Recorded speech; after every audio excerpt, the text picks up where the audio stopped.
Maybole regeneration program of different subjects, and they will be released in the future to just show people the potential that's up ahead in Maybole. I know that when we go down the high street, it looks like a cowp, and you think of lost cause. You know, it's not a lost cause by any manner of means. It's opportunity. Simple as that. Not a problem, it's opportunity. And there's a French writer, I think Émile Zola, I think it was, that said, greater than the march of mighty armies is an idea whose time has come. And that's what it is for Maybole. Its time has come. It's a decline for too long, and you know there's lots of funding in the background. So anyway, I'll go on to my little talk, which is about the hidden history. And while I'm doing that, I'll pass around, don't lose this, don't bite it to see that it's a real coin, because you'll end up swallowing it. It's a Crossraquel penny. Right? And this will appear in this here, this talk. So let's get started, and if I've done that. So there are certain dates that are significant in the history of the place. It was founded in 1244 when the Earl of Carrick granted lands to Paisley Abbey, and in turn Paisley were told, he did it earlier than 1244, and Paisley were told set up a daughter house to Paisley Abbey. And they dragged their feet. They thought, oh, this is sure, because Paisley were getting all the money from Carrick, and it was a very wealthy place. So anyway, eventually in 1244, the Earl stands over them and says, right, get it started. Now, in Paisley Abbey, the first monks actually came from down in England. The place, I've forgotten the name of the place for the moment, but anyway, it was English monks come up and got Paisley Abbey started. But I think in the case of Crossraquel, there were probably some monks from Paisley and some from Carrick. It's the Order of Cluny. It's a Benedictine order. And Cluny at the time, back in 1244, was the most powerful monastic order in Europe. They owned 1,200 priories throughout Europe, vast wealth, and also the distinction was there were only 3 abbeys in the Order of Cluny. Cluny itself, Paisley, and Crossraquel. Everywhere else had to be a priory, in other words, lower down. And what happened, if you wanted to become a monk in the Order of Cluny, you had to go all the way to Cluny in Burgundy, south of Burgundy, and say to the abbot there, oh, I want to be part of this team, and so on, and pledge your faith to the abbey. Now, the Scots said, oh, come off it. I'm paraphrasing here, they actually spoke differently, but they say to the abbot to Cluny, look, it's awfully difficult for us to travel all the way to the south of Burgundy and try to get through England for a start, you know. So it was agreed that the monks in Paisley and in Crossraquel could elect their own abbot, whereas all the other priories throughout Europe had to go to Cluny and say, could you appoint an abbot for us? So this was very substantial, and Paisley's the most northerly house of Cluny in that order, but they were the richest monastic order in Europe. They controlled pilgrimage and so on. But then with the French Revolution, the French revolutionaries destroyed the abbey of Cluny, and they were selling off the stone and the timber and the slates and the lead and everything. At the time, it was the biggest, at its peak, it was the biggest building in Europe, the Abbey at Cluny. Massive, much reduced to about 1% of its size. Now, the next thing is that 1306 was distinctive, and I've got here is it was occupied by an English army, but it would largely be the officer class, so to speak. Otherwise, archaeologists would have found a lot of evidence of hundreds of horses and horseshoes or whatever, spurs and so on, and that's not been found. That has been found in Sutra through in East Lothian, where there was a medieval hospital, and the English had set up camp there, and they found lots of archaeological evidence of hundreds of horses having been there It's something to do with the richness and the fertility of the ground, but there we are. So it was for a point. The English officers are there, and one of the leaders sends a letter to Edward I and said, look, send me a siege engine to Girvan, because we're going to besiege Turnberry Castle and we'll be moving over to Doon. And I've got the word Kennedy in brackets because Doon Castle was called Castle Kennedy at one time, because Kennedy was the captain of the castle. So we then move on to 1404, and much to the displeasure of Paisley, the King, Robert III, isn't it, grants the powers of the crown. And that means things like if you committed a murder in the Carrick area, the abbot could have you hanged. And that's why there's a place called Gallow Hill up near the ranch, because that's where the town gallows would have been. So this was a very prestigious award to Crossraquel, and it took Paisley about another 80 years to be brought up to the level of Little Crossraquel. And then they hit the Reformation, and people think 1560, that's it, game's a bogey, Catholic Church abolished, and we're all Protestants now. It was nearly that. Actually, the Reformation started about 1480 in Kyle, with a group of people called the Lollards of Kyle. These were influenced by English Protestants and so on. But even at 1560, and then you move into 1580 and 1590, there's still monks in Crossraquel. And there's still people throughout Scotland going on pilgrimages and going to holy wells. And the penalty for being caught going on a pilgrimage or going to a holy well was something like a £100 fine, which was a load of dough, and for a second offence, death. You know, so it was troubled times. And then the next date is roughly about 1601, the last monk died, because they were allowed to live out their lives, the monks. They were no longer a threat to the new faith, so to speak. It appears in a map, that top red arrow, the Gough map is, I think, the oldest map of these islands, and I think it's in Oxford University or something, but you can identify the site of Crossraquel on that map. And then the 1654 map, you can see the arrow pointing to Crossraquel, and you can see the Balterson Castle as well there, and Mochram Loch and Mochram Hill.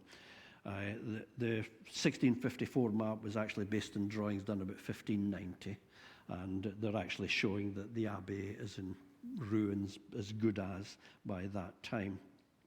There's a good overview of the Abbey, and I say note the shadows.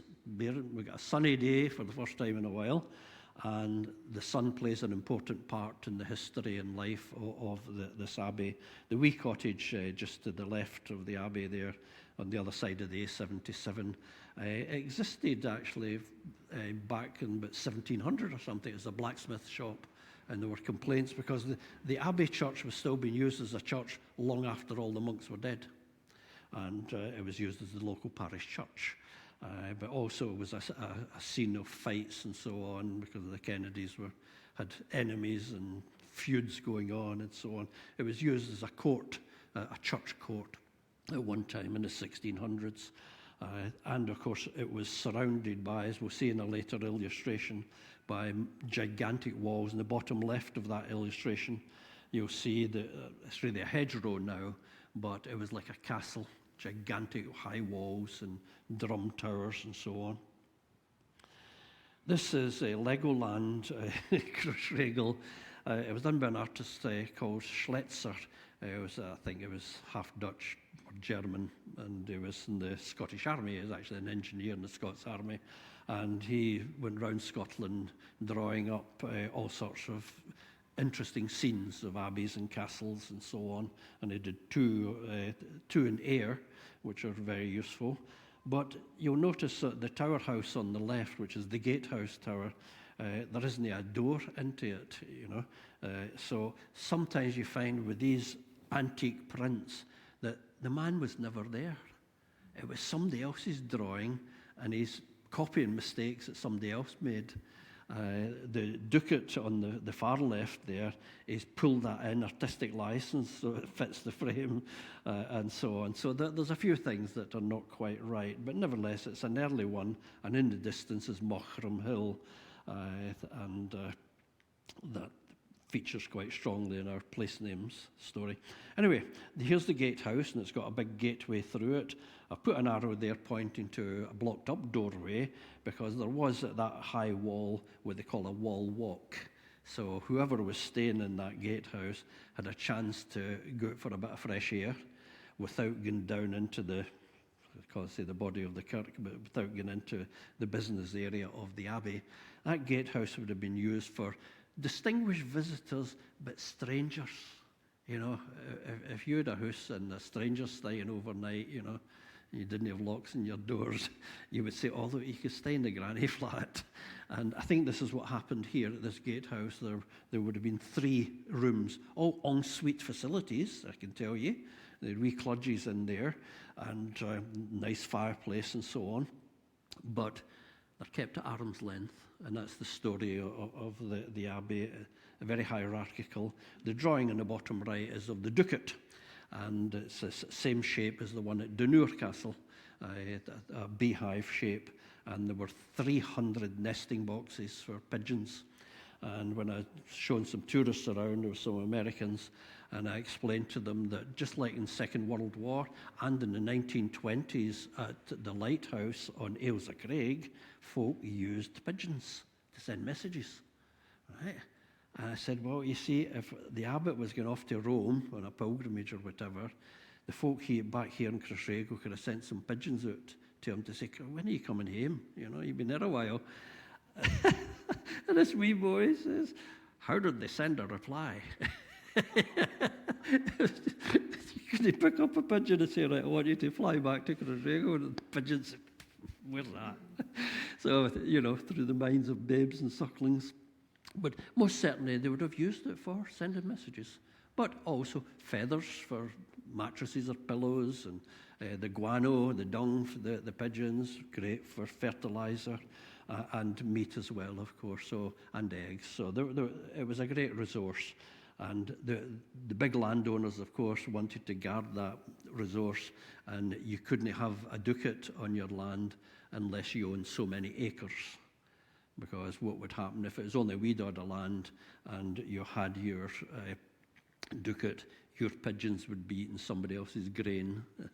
That led to a lot of trouble. Now, here's an interesting wee thing here, and it's near that gatehouse. The man on the right is Scott Sargent, who was a steward at Crossraquel years ago, and I pointed out to him this carving of a stone, and it's different stone to the wall. So it's been placed there deliberately, and it looks like a bull. Her legs are missing. I've painted it in white in the top left picture. But it could be a boar, and Mochram, we could be talking about pigs there, or it could be a bull. I think it's more likely to be a bull. But where did it come from? That's a Pictish carving. Burghead is away in the far north of Scotland. And it's a very famous drawing. But where did that stone come from? I put it to Historic Scotland, and they said, and that was the end of the conversation. You know, they didn't pick up on it. And this is very important. This is hidden history. Now, there's more hidden history here. The Abbot's Tower is about 1480s or something it was built, and then about 1530 when Lady Blair of Balterson died, she wicked a lot of money into the Abbey, and they thought, got a few bob here, I think we'll have a new fireplace up at the top level. You can't see it in this picture, but the archaeologists and historians have studied the mason's marks, and we can trace what is from about 1520, 1530 or something, compared to the original tower, 1480. But you can see I've put in orange the vaulted cellar and then 3 floors above.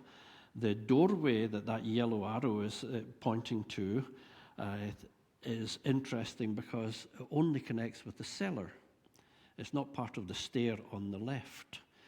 You would have had to get access to that stair from a separate position, but then move up a floor, and where those 2 yellow lines are shown, that's not a doorway, because you don't have a door that height above the floor level. So what is it? You'll not find this in the Historic Scotland guidebook. No mention. Any ideas, anyone? The two lines are telling you something. It's not a lift. Right? They didn't have electric lifts or hydraulic lifts in those days. What do you think it might be? Because if you're in that doorway, where the arrow's pointing into, and looked above your head, you wouldn't see a nice light like this. You would see a trapdoor, a hole in the ceiling, so to speak. So, what's that? Somebody said? Aye. It's a dumbwaiter. Because this is the abbot's tower, very private, very hierarchical. Only those and such as those would be in the building in the first place, because the other doorway that's underneath the yellow arrow across here, this doorway here, is protected by a pit and a drawbridge. That place, when it was locked up, impregnable. So only those and such as those, and you'd get in at the first level where the doorway with the big fireplace would be. But if you really were very senior, like the Earl of Castles or something, you get the opportunity to go into the private chamber, his private bedchamber or something, and have secret meetings. Because bear in mind, these abbots were diplomats and so on, and spies. They went on pilgrimage to Rome and France and so on, and spy missions. And so they've got to get their food up some way, and carrying a tray of food up a spiral stair is no much fun. And it keeps the downstairs servants downstairs. So they don't see what's going on upstairs. They don't hear what's been spoken about upstairs. You won't find it in the guidebook. So that's another piece of hidden history. The other aspect of this won't show up, this little red dot. Away at the top level of the tower, you'll see recesses. This is for cupboards, and there are a lot of these cupboards within the tower. That speaks of wealth. There was money there. I've got a copy, not the original copy, a photocopy of the will of one of the last monks, and he is laying out money all over the place. You know, in his testament, he's saying, so-and-so owes me a gold crown, so-and-so owes me 2 crowns of the sun, and so on. And so gold coins. He had the money. He was effectively the abbot, you know, and he was dishing out money to his family and friends. They weren't poor. Some of the other monks might have been desperately poor, but the sub-prior, as they're called, was not. So this speaks of wealth, and it's something to protect. Now, strangely, there is a Rosslyn connection here. The Rosslyn Chapel, at its peak, I think it was abandoned about 1480 or thereabouts. They ran out of money. The Sinklers ran out of money. But in that process, at that time, Lord Kennedy, the first Earl of Castles, married Agnes Borthwick. Now, Rosslyn has about 40 masons' marks that you can find in Borthwick Castle, which is not very far away from Rosslyn. So, again, archaeologists can trace that big team of masons, when Borthwick was completed, moved to Rosslyn to build Rosslyn, and 2 of those marks you can find in Crossraquel. So there's a couple of connections there. One, the family connection with the Borthwick family, and 2, the masons' marks. And, as you can see in the bottom right picture, very beautiful stonework of the chapter house and the sacristy that was built about 1480. So the story ties together. The circle is pointing out a piece of red glass that on St. Martin's Day, the 11th of November, I think, I've got it up later, when the sun shone through that window on St. Martin's Day, Rosslyn Chapel was a blaze of red light. And Sir Walter Scott wrote about it. He talked about it when seen from a great distance. It looked as if the place was on fire. We'll come back to that thing about the sunlight. I did mention earlier sunlight. Now, that window in the top left is the chapter house, one of the 2 windows of the chapter house, and encircled the bagpiper. And, my apologies, I should have switched that off. It's just somebody at my front door.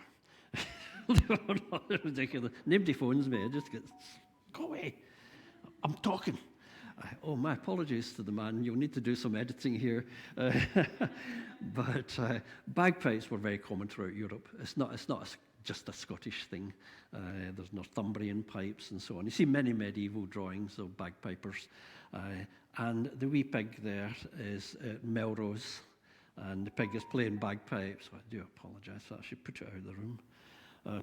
So anyway, on the outside of the church, you've got a bagpiper, which is representing music. I don't know what I can do about that. Unfortunately, I'm not technical enough.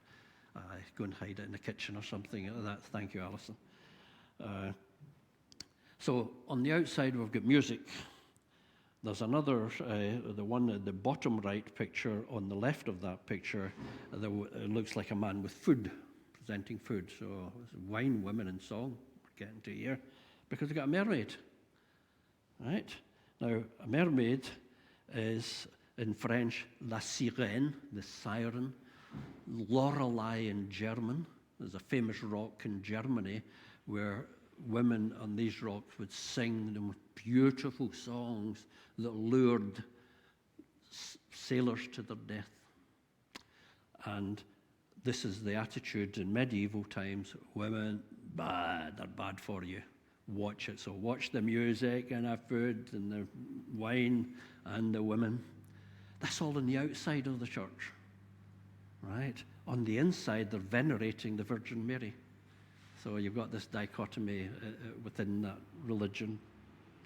Nice wee thing, and these would be painted up in bright colours. Same with Roman statues, Pictish stones and so on. They were all painted in bright colours in their day, and all that colour's been lost. So you can imagine the monks fighting over the mermaid and saying, make her blonde. Oh, no, brunette, redhead. And it's so interesting, but it ties in. Michael Ansell's here from the Carrick Names Project, and Michael has proposed that Port Morrow, which is beside Maidens, might have been from the Gaelic, meaning the port of the mermaids, because it's the stones out in the harbour that were the maidens of Turnberry in this map from 1654 or 1590. So that again is back to the Lorelei in Germany, this thing about the mermaids luring people to their death, sailors to their death. So again, none of this stuff appears in the Historic Scotland guidebook, sadly. Tombstones are quite interesting, of course, and it's quite ironic that the only upstanding tombstone at Crossraquel is to a gardener. And the gardener was called Hugh Kennedy, a gardener at Culzean that died in 1753, and this also mentions his wife, Maybole. I've forgotten her first name, unfortunately, and their daughter Susanna, which shows a bit of deference because the Countess of Castles at the time was called Susanna. My lady, name my daughter after you. The gardener, funnily enough, wouldn't be like this. He would mess out with the earl when they fight with the gardener. The two most important people in a country estate, who were they? The gardener and the cook. And if you've ever watched Downton Abbey, you'll see the wee wifey down in the kitchen bosses everybody. Get out of my kitchen. Because one produces the food and the other cooks it. Take those two away and you die of starvation. And it's seriously, they're very high status. A gardener would have a very high status on a country estate. Two more tombstones, a bit difficult to see, but the one on the left is unique in my experience, and that's not all that great, but it is unique in my experience to see a tombstone for two people. One tomb cover must be two people because there are two crosses, 7 steps at the base, perhaps symbolic of the 7 sacraments, long shafts with those shields in the middle of the shafts, and you can just trace the Kennedy chevron on one of the shields. There are discs at the top of these shafts which could be interpreted as the Holy Grail and important to Rosicrucians, and it also matches a very similar device to Rosslyn, the famous Sinclair tombstone in Rosslyn Chapel. And there are 2 swords, and we know from the hilts of the swords with the quillins it's from 13th century. They're about 13th, 14th century. So were these two Kennedys who died at Bannockburn, perhaps? I don't know. We don't know. And there are two Pikes as well. So this is a seriously important tombstone. And again, it's hidden history. It's tucked away in a vault behind a locked door. The other one's much harder to see, but we'll see it close up in a moment.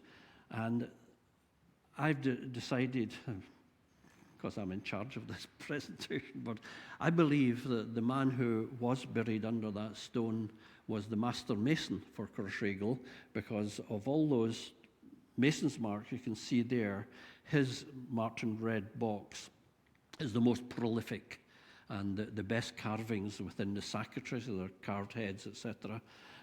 He's got his mason's mark on it, even a carving of a couple of squirrels, and we'll come on to that one shortly. And he was buried, as I said to these American tourists, in a most favoured position against the north wall of the nave. Right? He's actually the second most favoured position, as Lady Rowe of Balterson was the most famous. And again, some wisdom that I didn't know at the time. I can learn from the tourists as well. I said, most favoured position, not knowing why, because I just read that somewhere. And this wee boy says, aye, it's so the sun will shine on him. And everybody turns around and looks up at a window, facing south. So in the afternoon, the sunbeams, and these churches would be very stoury. You know, the farmers coming in with muddy boots and everything. And you'd see like, the stour in your house. You would see the sunbeams coming right down. Ah, the sun shines on the righteous. Probably is where it came from. So he got the second most important location in the nave next to Lady Rowe of Balterson. And you can't really read it, but there are two letters on there, AM, which I think, and we know from the Gothic style of lettering, it's about 1480, 1500, probably stood for Ave Maria. The church was dedicated to the Virgin Mary. Or alternatively, maybe it was Alexander Morrow, for all we know. John Morrow is the most famous mason who left his mark at Melrose, but he was in charge of the mason work at Melrose, Nidesdale, Galloway, Paisley, so he could have worked at Crossraquel as well. So maybe this was actually John Morrow. Who knows? One day we might be able to detect that. The carved heads I was talking about with the squirrels, the bottom left, it's two squirrels sitting in a wee stool, and they're eating acorns, I think, because the leaves round about them are oak leaves. And at one point, the Boyd family had sort of overlordship of the Abbey. They even put their name on a step, sort of Lord Boyd caused me to be made, and a well in the middle of the cloister garth. So we know we've got the Boyd of Kilmarnock connection, and if you know your football, Kilmarnock's badge includes squirrels in Cofidio or something like that. The other two, just to the right of that, is a lion and a griffin. These are very typical European symbolisms that would be in this is all in the sacristy. The bottom right now is totally faded, but it looks like a cherub or an angel or something like that. The top three, they're not very good drawings actually. There's a man who did them about 1780s, Hutton, and the one in the left I think represents Jesus. The one in the middle is a green man, who's literally green because it's covered in moss now, with a tree growing out of his mouth, a symbol of fertility and growth. And at Rosslyn Chapel, I think there's about 70 green men, unbelievable, magnificent carvings. And then the one on the right is actually three faces, sort of triple-faced head. And we'll come and see it again in a moment, because this has given us a clue to the Knights Templar and St. John the Baptist. And that is, again, throughout Europe, you can find this triple-faced head in different styles. So we're not an isolated, remote wee abbey. You know, there's communications going throughout Europe because people from Carrick went on pilgrimage to Santiago, they went to Paris, they went to Rome, and we've got it all in record. I've got their names in 1530, for example. About 30 lairds from Carrick went on pilgrimage to Paris, along with Abbot William of Crossraquel. So the three the triple-faced head is the bottom picture there in the middle. And it's hard to see, but the right-hand side of it, you can see a nose, and the two eyes have been shared with the other two faces. But that seems to match a pilgrim's badge from Amiens in Paris. And that's where the top right picture is actually a picture of the skull, reputedly the skull of St. John the Baptist. And that's his shrine, that's all that is there. But within the red circle on the seal for the borough of Ayr is a head on a platter. Bring me the head of St. John the Baptist. Now, St. John was very important to Knights Templar. Knights Templar, legend has it that they supported Bruce because Robert the Bruce was excommunicated, as were the Templars, because the French king wanted the Templar wealth in 1313. Loads went to Portugal and founded and Malta, and they became the Knights Hospitallers and so on, and a lot came to Scotland. And it's believed they were reinforcements at the Battle of Bannockburn, which was started on the 24th of June, St. John's Day, St. John the Baptist Day. These things are no accident. A lot of these wee stories come together. And it was the Scots who deliberately chose the 24th of June for the big Rammy at Bannockburn. Now, here's another interesting wee bit at the Abbey. Now, the one on the left, you're standing at the west side of the Abbey, and that's a processional entrance. There was an entrance at the north side for the normal parish services, but this west one would be a processional entrance, and the doorway in the distance takes you into the choir, the monks' private church. And if you look up, you realise that away at the very top is a cross with, well, we'll come back to that cross in a moment.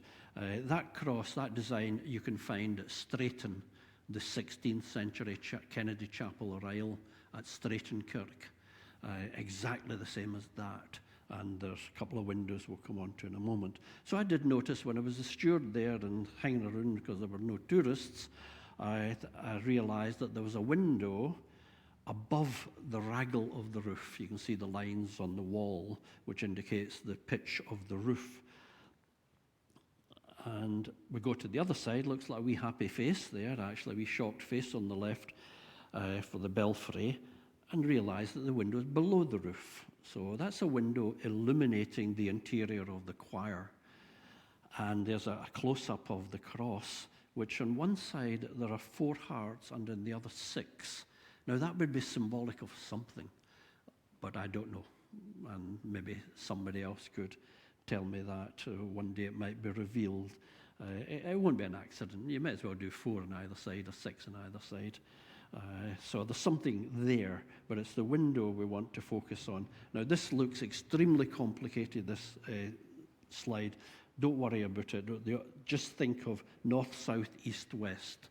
And the top of the picture is the north, and the west is on the left, and east is on the right. Now, I've drawn lines there to show what happens twice a year in August and the earlier date. I can't read my own stuff, but but it's really, we're looking at these 2 days, the summer solstice and the winter solstice. The sunlight will shine through that window below the belfry directly onto the high altar. And that date, and the August date ties in with it's the 1st of May, my apologies, I'll get myself right. On the 1st of May, it will shine right through there onto the high altar, but it also will do that in August. 1st of May is the month dedicated to the Virgin Mary. May was named for the Virgin Mary, and it's a month of celebration of her life.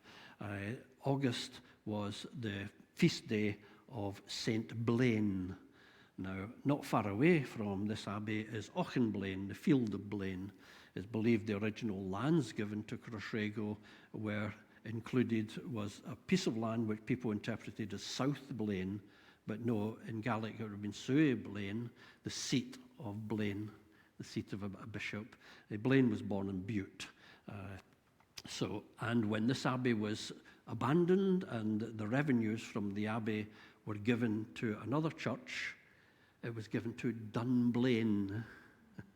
Again, it all ties in, no accident. So that happens, as I say, twice a year. The sunlight will shine through there, and the top picture you can see the angle of the sun. And this has all been verified by me and an American Navy website to know the exact position of the sun at any time of the year. But then we get more excited. The lower picture, you'll see I've extended the dotted line out to the east. A straight line through that window, through the high altar, to the horizon on the east. And that is the feast day of Saint Riel, who could also be Saint Regulus in Latin, or Saint Rule. Big tower at St. Andrews, big square tower at St. Andrews Cathedral, St. Rule's Tower. Yeah, you're tying in. So the name Crossraquel is a mystery, though, in terms of who does it really represent. And there are about 42 different spellings of the name over the years. But nevertheless, if we agree that this is acknowledging Saint Riel of Senlis, which is near Paris, and he was the man, is a Greek, 4th century, that brought the bones of important bones of St. Andrew to what was not called St. Andrews at the time, Conrymont, I think. He brought them to Scotland, and they got shipwrecked off the coast of Fife and so on. And bear in mind, a lot of this is legendary, and chapels, abbeys and priories and cathedrals all fought over each other to get relics of saints. That drew in the crowds. And Scotland needed a patron saint because England was controlling too much of the Scottish church, and that got changed. But that is something I have tested, and as I say, with Rosslyn Chapel, that red glass, they were doing the same thing. So you can imagine when they were building this, that somebody said, hey, I got a great idea. You should see it, Rosslyn. It's fantastic. Let's do the same.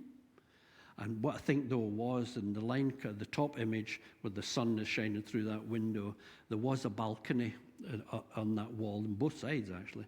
And I think there would have been a cross on that balcony with a crystal or a prism or something at the center of it, so that the light wasn't, as you'll see in the next picture, the light wasn't just a wee point of light. It would have been, wow, it'd been all colors of the rainbow. And as the monks would say, God is shining upon us. We must have been good this year. And there's the proof. That was taken the 9th of August, about 4 years ago. The young lady is a Bangladeshi student, and she showed great interest in this. Historic Scotland didn't bother the Bahuki, but I'm afraid other people do.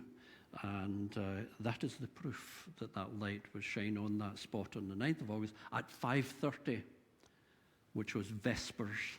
Vespers is the start of the evening. The first office of the day in the Abbey was midnight. Poor things, the monks had to get up for midnight in the choir. So there we are. That is the proof of what's been going on in this hidden history. I passed around an extremely valuable coin. Don't lose it, whoever's got it. Don't swallow it. Oh, it's been lost already. Years ago, about 1890s or something, a hoard of 80 Crossraquel pennies were found in a drain at the Abbey. And people thought that, they must have had a mint here. And the orb on the left is part of the sort of coat of arms or seal of Bishop Kennedy, in Kennedy from Ayrshire, who was the Bishop of St. Andrews. But it's believed that in greater examination, there wasn't a mint at Crossraquel, and some might have been minted, or struck is a better word, in St. Andrews, and it was a pauper's coin, as a token for paupers. Because always at the gate, or the gatehouse of every abbey and church, there were always the poor, begging for alms, and it was the obligation of the monks to make sure they gave them something, whoever was at the gate. And also with accommodation, I mentioned accommodation, it was the obligation of the monks to provide accommodation for pilgrims. But they had a rule, 2 days, 2 nights, and on your way. Because as we all know, fish and visitors go off in 2 days. You don't want them staying there too long. But these are replicas, these coins, and I discovered that these things are sold as, well, artifacts or something in a museum in Belgium. And it took another expert to realize when they went into the shop and they saw the wee poker coins, historic coins, reproductions, and they thought, that's an interesting one. I've seen that somewhere before, and realized it was from Scotland. So somebody from Scotland travelled to the Netherlands. We know that thousands did. But there you are. The Dutch, the Belgians, see an opportunity to capitalise on that. Anybody doing that in Carrick? No. We're sleeping. I mentioned earlier the big walls round about the Abbey, and that's an oil painting by Robert Adam. And it was done while he was in Ayrshire to superintend the building of Culzean Castle. And on the left of the picture, you can see a big long wall, and then at the turn right underneath the spire in the distance, there's artistic license here. The spire in the distance is the town hall of Maybole, so to speak. But it really had big high walls and big drum tower like a castle, and big gates, all gone now, and there's just a few hedgerows. But it does show some important information. Bulterson's in the distance there in the middle, surrounded by trees and so on. His son-in-law, John Clark of Eldon, did a sketch of the same scene, so we've got a nice etching of that scene. But the other famous people there, John Keats did not a winter's walk, that was Stevenson. Keats did a walking tour of northern England, Northern Ireland, and Scotland. And sadly, he had to go home halfway through Scotland because he was very ill, and he died shortly after. But he was the greatest of the English Romantic poets. And what did he say about Crossraquel and Bulterson? He said, last night we visited 2 ruins, one very fine. I thought, oh, it's Bulterson. I don't think it was. He meant the Abbey. So John Keats, it struck him as something significant and beautiful. And he would have seen it in a bit more ruinous with vegetation, but he would have seen more upstanding walls, as we'll see in a moment. Stevenson was not interested in his winter's walk in Carrick. He said he dismissed, castles and abbeys, walked past it. He had no time for that sort of thing. Francis Grose was the Chilamangas taking notes. He met Robert Burns, and Burns said, oh, hey, you're doing a book. Could you include Alloway, Kirk Alloway, because my father's buried there. And Grose, an Englishman, said, okay, old boy, I can do that for you if you'll write me a poem. And the poem was Tam O'Shanter. Lovely. The next guy, we all know, that, believe it or not, is believed to be the best likeness of Robert Burns. The Naismith portrait was, making him Hollywood. But Burns really was a sonsy-faced farmer, full of suet pudding and having porridge. But that is believed to be, his magic was deep brown eyes. That's how he captivated the young lassies of the day. But they've all been to Crossraquel. The draw, they've also been to Bulterson, of course, but that was the draw. Keats was on his way to Alloway, to Burns Cottage, and he writes about how it was a right grumpy custodian at the cottage. Nothing's changed. Where you on? So these are just some of the famous visitors. And this man. And on the left is the location of Egidia Blair, Lady Rowe of Bulterson, her tomb, and they're just fragments of pillars on either side. It would have a beautifully carved monumental tomb. And that caught Macintosh's eye, and it's difficult to see his sketch on the right, but it is of that window. And most importantly, he noticed the transoms. That's the crossbars in windows, that's the mullion, and this is the transom. And he noticed they were slightly pointed. Great eye for detail. Now, if you go to Straighton and stand in the kirkyard and look at the big window on the Kennedy aisle, you will see the transoms are pointed. And the mason's mark I showed you earlier of the master mason at Crossraquel, you can find in Straighton. inside a monumental tomb inside. It's an Easter sepulchre, actually. It's not a real tomb. So Mackintosh did several sketches of detail. He didn't do the big panorama. But that was about 1895 that he visited, and he sketched Maybole Castle as well, and Bulterson, and the College Kirk. Now, this man here, this is the thing that gets you dead jealous, because this man's family were so achingly talented. His father was the man who painted the famous Burns poet, the painting rather, the Naismith portrait, and he was a landscape gardener, a kind of Capability Brown, a landscape designer, rather. He designed bridges and so on. His daughter was a very talented artist. One of his sons, Patrick, who went to London, was a very talented artist. And James, who world famous for inventing the steam hammer, which really transformed the Industrial Revolution at the time. And he was achingly talented as well. And this is his drawing from the Gatehouse Tower, looking into the Abbey. And again, there's a lot of detail there that we can find that has now gone, such as this detail here. So here we're looking back at the chapter house and the sacristy. You see the tower, the belfry, and you can see a pointy on the left-hand side, the 1806 drawing, that there was a wall there, and that was the north wall of the scriptorium, because in the upper level above the chapel, the chapter house was the library and the scriptorium. And the wee toty picture there by Naismith, he drew in that north wall with a very elaborate window. And of course, artists like north light. They don't like blazing sun coming in because they screw up their eyes. So all artists like Glasgow School of Art, all the studios pointed north, and in the academy in Ayr, same thing. So if you're writing all day in that scriptorium, you need steady light. But this shows you how by 1850 that detail is gone. And gradually, not so much hidden history as lost history.